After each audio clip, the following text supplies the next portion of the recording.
Alam natin nung nakaraan, no, si Marcolita ay na-frustrated, no? Nag-walk out dahil sa hindi nila masasagot-sagot. Ito yung pagtaas ng oil, no? Na ayon kay BBM, may pundo naman 50 to 60 days. Pero 2 linggo pa lang ay lumubo na ng 120 mula sa 55. Paldo pa rin yung panggobyernong ito. Walang pagmalasakit sa taong bayan. Ang nag-finance ang taong bayan. Hindi, sabihin mo, hindi yung... That's the way. Ulitin mo, sinabi mo. So, Hindi, ulitin mo yung sinabi mo. yes, it's really Hindi, yung exactly. it's passed on to Oh, yan na nga eh. consumers. Paano yung mga shareholders nila? Hindi sila gumagalaw? Ang taong bayan ang nagkakapitalize sa atin? Nandun pa yung inventaryo eh. Ito yung problema. Ngayon, hindi nyo ginagamit yung sinasabi ng batas na in periods of emergency, kayo ang gagawa ng paraan eh.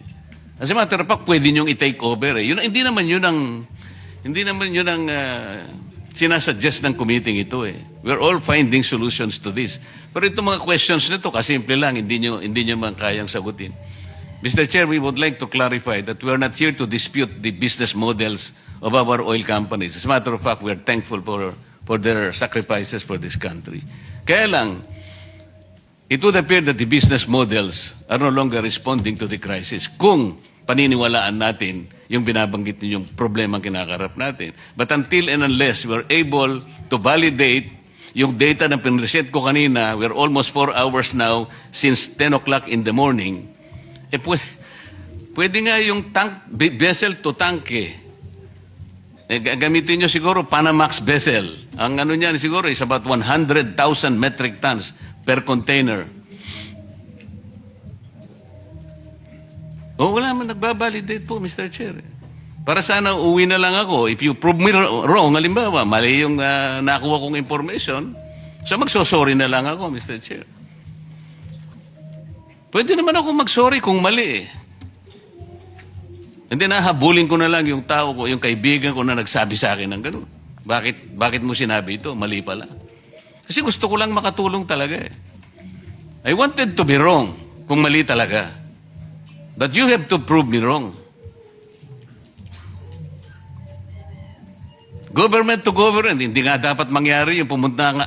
Andun nga yung tangke, yung mga tangke ng 2 refineries. Rotterdam refineries produces, I think, 1.2 billion barrels, per day. At nandun ang kanilang tangke sa Singapore. Petronas also, andun ang tangke nila. Ayun po yung kanilang presyo. Nobody is reacting to this. Pinag-uusapan natin yung problema at ang mga measures na gagawin natin without even going back and checking whether those data are valid or not.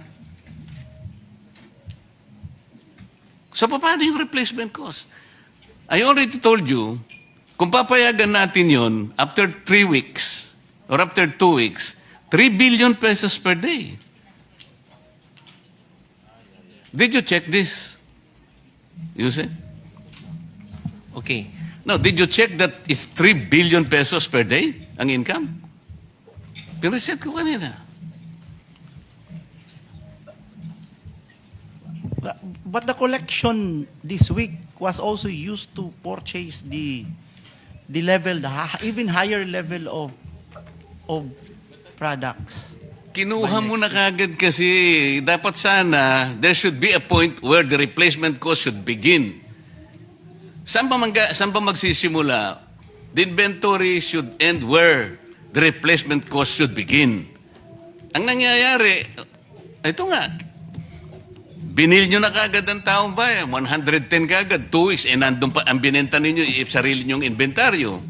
So, it is the public, it is the poor public. Ayan si Mr. Boss, ano ang pangalan mo? Si Mr. Balbuena kanina pa naglulupasay.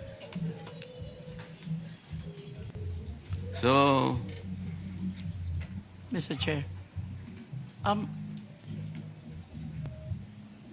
Mr. Chair. Mr. Chair, we're not saying that that is right in the business the way it's but now you are not deregulated. answering my question, Director. Sagutin mo muna eh. Is the 3 billion pesos per day? 1 month lang ito eh. So per day ito, 3 Yeah, billion. Yes, Mr. Chair. If the perspective, because it's a matter of perspective, if the perspective is to ensure that the 7 days used up this week will be replaced by next week immediately, then the oil company has to collect that level of collection to be able to purchase the 7 days replacement. So we can always go back to the 45 to 50 days supply. But if the perspective, again, if the perspective is you want to use up the 53 before you replace it, and that is very dangerous, then I think we can exhaust the 53 at that lower price. But the problem is if they're gone and the collection is very low, you can no longer replace the 53 days. So it's really that's how they're explaining also on Caltex was also explaining that in the same way. No, but we're not saying- you're proceeding from the wrong premise. Ang sinasabi ko mulat mula pa, yung pinag-uusapan ninyo yung maps and indicators coming from the Argus. Okay?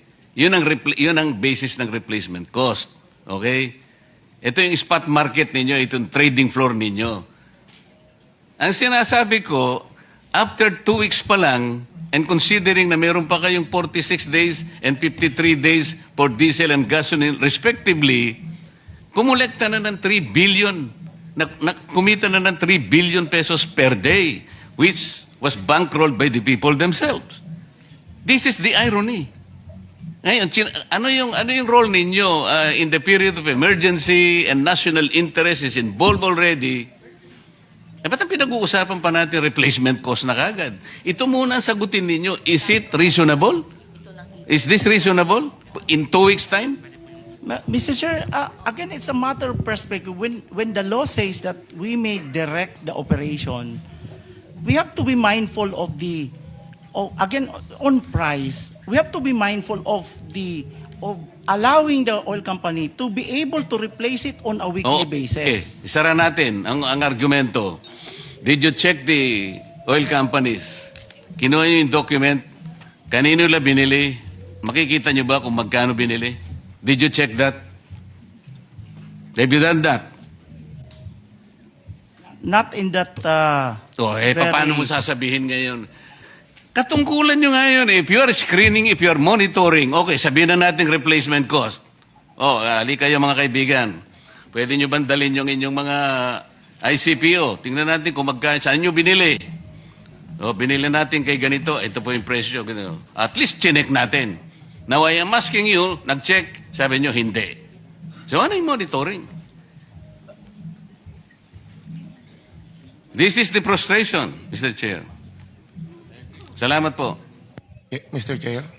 Senator, si Mr. Balbuena, you want to interject? Ginigisa tayo sa sarili nating mantika, no? Then ibubulsa lang naman nila yun. Biro mo, ikita sila ng 3 billion a day. No? So bahala na kayong humusga, mga kapatid. Ano naman yung reaction nyo, doon lang sa comment section. Maraming salamat po. Bye-bye.